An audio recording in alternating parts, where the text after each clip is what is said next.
Hello, this is Daniel from speedcubing.org, and in this video I'm going to be introducing you to solving 7x7s quickly.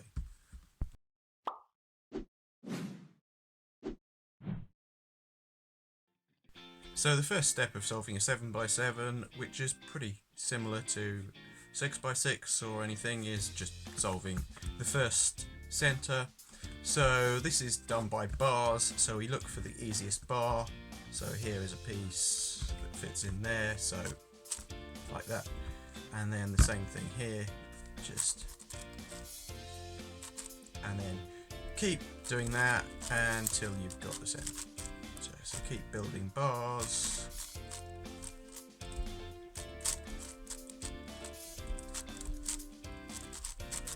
If you know how to solve a 6x6, that should be pretty intuitive.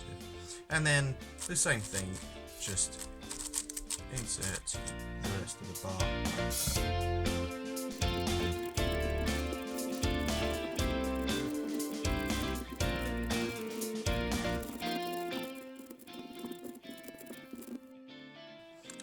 Now, when you get to the final bits of the last two centres, you can obviously just do this just like on 6x6. But also there's an interesting case that I think is worth drawing your attention to. If you have, so essentially this could be two commutators, but you can just do this algorithm: 3R, U, 3R, prime, U prime.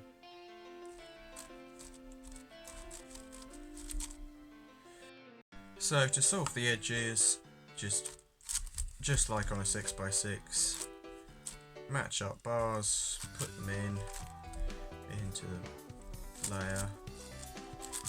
As always, you can do this on the equatorial slice, and most people do that, but I find that really horrible and slow.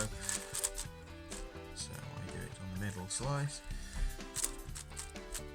and I don't see anything wrong with that at all. I certainly don't plan to switch like I did to graphs on bottom.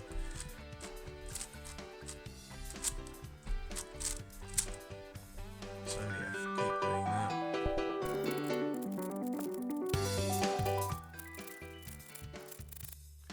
And when you get to parity, you don't have to worry about different types, so just do whichever parity algorithm you've got. And once you've finished, it's just 3x3 stage as normal, which my editing software is going to allow me to break the world record for.